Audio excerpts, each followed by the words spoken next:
அனைவருக்கும் வணக்கம். இன்னைக்கான அரசியல் அப்டேட்டில் நாம் பார்க்க போகிற ரொம்ப முக்கியமான ஒரு பயனுள்ள அரசியல் அப்டேட் என்ன அப்படின்னு பார்த்தீங்கன்னா, அமெரிக்கா கடுமையான வரி விதிப்புகளை மேற்கொண்டால் கண்டிப்பாக அமெரிக்காவிற்கு எரிபொருள் வழங்குவதை நிறுத்துவோம் அப்படின்னு கனடா தெரிவித்திருக்காங்க.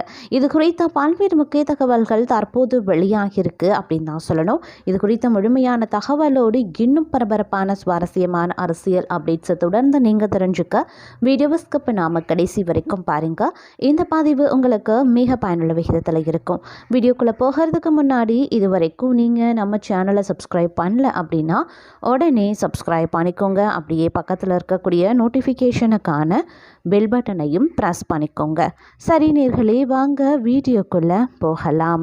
அமெரிக்கா கடுமையான வரி விதிப்புகளை மேற்கொண்டா கண்டிப்பாக அமெரிக்காவுக்கு எரிபொருள் வழங்குறதை நிறுத்துவோம் அப்படின்னு கனடா தெரிவிச்சிருக்காங்க. அமெரிக்காவின் எரிபொருளை நம்பி நாங்கள் இல்லை, கனடாவின் எரிபொருளை நம்பி தான் அமெரிக்கா இருக்கிறது. அப்படி இருக்க அமெரிக்கா எங்கள் மீது கூடுதல் வரியை விதிப்பது சரியாக இருக்காது. அப்படி விதிக்கும் பட்சத்தில் கனடாவின் எரிபொருளை அவர்கள் வாங்க முடியாது.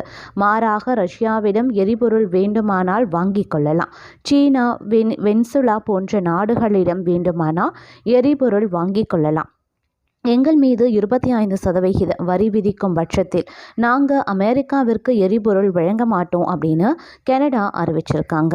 கனடா மீது கூடுதல் வரிகளை விதித்தாலும் கனடாவை அமெரிக்காவின் 51வது மாகாணமாக மாற்ற அழுத்தம் தந்தாலும் அமெரிக்கா கடுமையான விளைவுகளை சந்திக்க நேரிடும் அப்படின்னு கனடா எச்சரிக்கை விடுத்திருக்கு.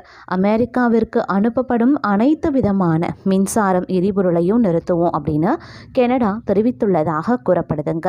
ஒவ்வொரு வருடமும் கனடா அமெரிக்காவிற்கு கணிசமான அளவு கச்சா எண்ணெய், இயற்கை எரிவாயு மற்றும் மின்சாரத்தை வழங்கி வந்துட்டு இருக்காங்க.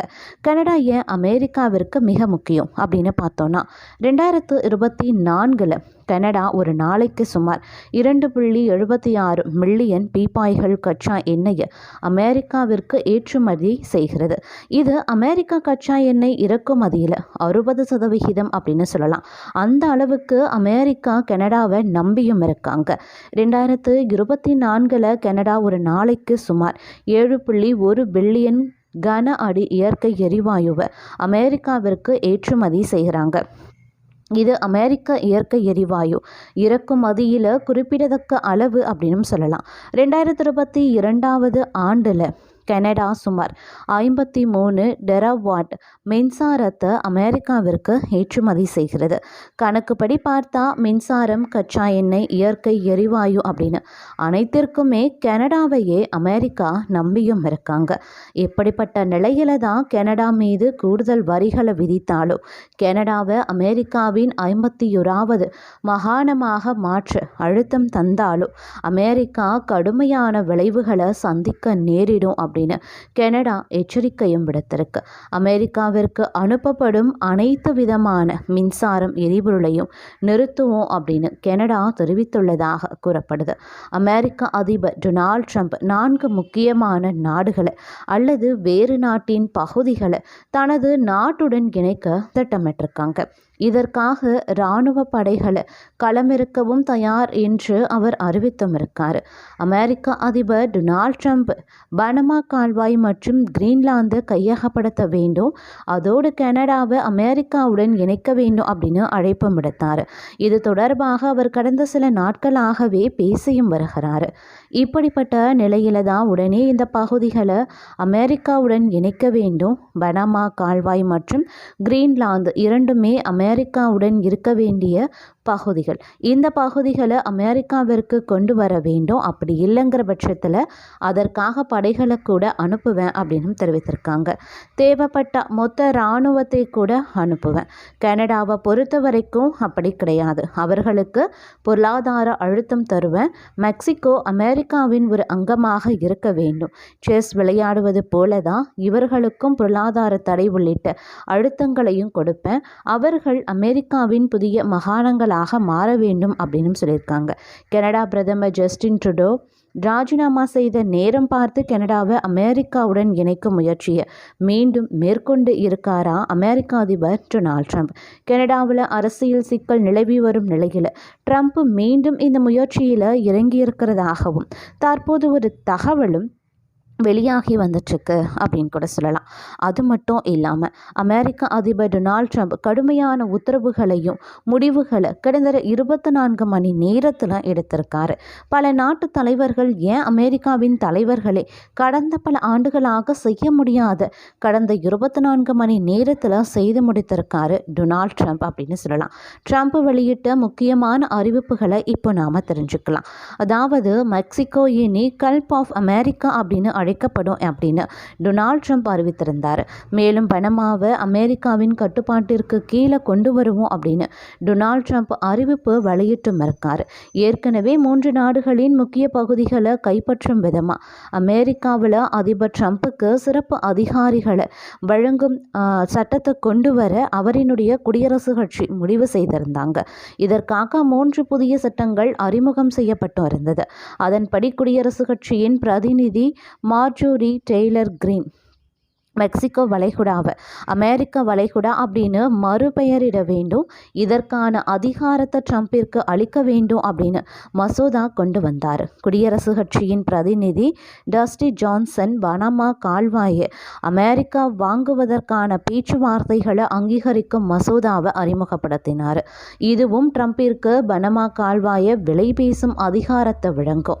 மேலும் பார்த்தோன்னா தெற்கு அமெரிக்க எல்லையில் எமர்ஜென்சி தொடங்குவதாக அதிபர் ட்ரம்ப் அறிவிப்பு வெளியிட்டிருந்தார். எல்லா விதமான முறைகேடான எல்லை பகுதிகளும் மூடப்படும், அமெரிக்காவில் அத்துமீறி ஆவணங்கள் இன்றி இருக்கிறவங்க வெளியேற்றப்படுவாங்க அப்படின்னு ட்ரம்ப் அறிவித்திருந்தார். தெற்கு அமெரிக்க எல்லை அப்படிங்கிறது மெக்சிகோ யுனைடெட் ஸ்டேட்ஸ் ஆகும். இது மெக்சிகோவையும் அமெரிக்காவையும் பிரிக்கக்கூடிய சர்வதேச எல்லை தான் அமெரிக்காவின் தெற்கு பார்டர் அப்படின்னு சொல்லலாம். ஒவ்வொரு ஆண்டும் சுமார் 350 மில்லியன் மக்கள் இந்த பகுதியை ஆவணங்கள் இன்றி கடந்து அமெரிக்கா உள்ள போகிறாங்க. இங்கே ஏற்கனவே பெரிய பெரிய கம்பி வேலிகள், மின்சார வேலிகளும் இருக்கு.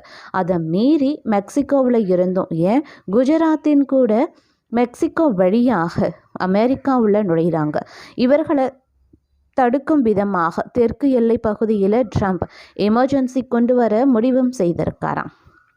அது மட்டும் இல்லாமல் அமெரிக்க அதிபர் டொனால்ட் ட்ரம்ப் 3ஆம் பாலினத்திற்கும் LGBTQ பிரிவினருக்கும் எதிராக அடிக்கடி கருத்து தெரிவிக்கக்கூடியவர். அந்த வகையில் அவர் தற்போது எடுத்திருக்கக்கூடிய முடிவு ஒன்று பெரிய அளவில் கவனம் பெற்றிருக்கு. அதன்படி FBI அமைப்பில் இருக்கும் பாலின இன ரீதியிலான துறையை மூட முடிவும் செய்திருக்காரு. இந்த FBI பிரிவில் பாலின ரீதியிலான குற்றங்கள், அதாவது கருப்பின வெள்ளையின ரீதியிலான குற்றங்களை மட்டும் விசாரிக்கும்.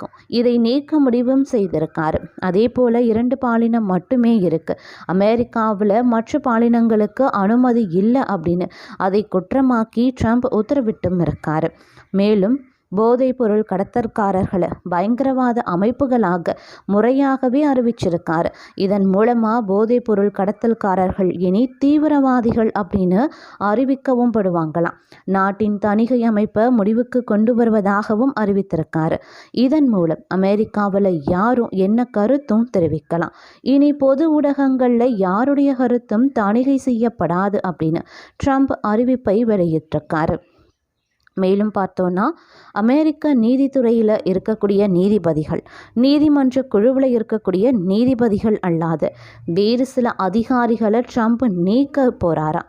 5லிருந்து 6 பேர் வரைக்கும் நீக்கப்பட்டு இருக்காங்க. ஆனால் இவர்களின் லிஸ்ட் இன்னும் முழுமையாக வெளியாகலை. இவர்கள் எல்லாருமே அமெரிக்காவை பூர்வீகமாக கொள்ளாதவர்கள், வேறு வேறு நாட்டில் இருந்து ஆவணங்கள் இன்றி அமெரிக்கா வந்தவங்க. ஆவணங்கள் இன்றி வந்த பின்னர் பல வழிகளில் இவர்கள் குடியுரிமையும் பெற்றவங்க. முறையான ஆவணங்களோடு வந்த பின்னர் குடிமகன்கள் ஆனவர்கள் அல்ல. இவர்களை ட்ரம்ப் தொடர்ந்து எதிர்த்து வராங்க.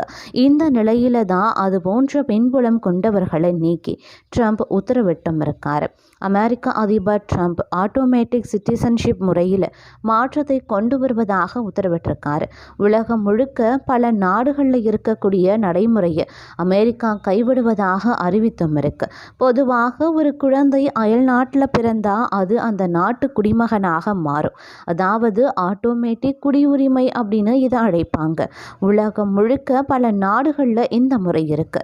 ஒரு குழந்தை அயல் நாட்டில் பிறந்தா அதன் தாய் தந்தை அந்த நாட்டு குடிமகன் குடிமகனாக இல்லை அப்படின்னாலும் அந்த குழந்தை அந்த நாட்டு குடிமகனாக மாறும். அமெரிக்காவில் இந்த சட்டம் அமல்லையும் இருக்குது. இந்த சட்டத்தை தான் ட்ரம்ப் நீக்குவதாக அறிவிப்பையும் வெளியிட்டிருக்காரு. அமெரிக்காவில் வசிக்கும் இந்தியர்கள் ஏற்கனவே விசா கிடைக்கிறதுல சிக்கலை சந்தித்தும் வராங்க. அதோடு இல்லாமல் கிரீன் கார்டு பெறறதுலையும் சிக்கலை சந்தித்து வராங்க. மற்ற நாட்டினருக்கு கிடைக்கக்கூடிய அளவுக்கு கூட இந்தியர்களுக்கு H1B விசா தொடங்கி மற்ற விசாக்கள் கிடைக்கிறதுல சிக்கலும் நிலவி வந்துட்டுருக்கு. இப்படிப்பட்ட நிலையில தான் ட்ரம்ப் அமெரிக்காவில் ஆட்டோமேட்டிக் சிட்டிசன்ஷிப் முறையில் மாற்றத்தை கொண்டு வர அவர் முடிவும் செய்திருக்காரு. அவரின் தேர்தல் அறிக்கையில் இது இடம்பெற்றும் இருக்கு.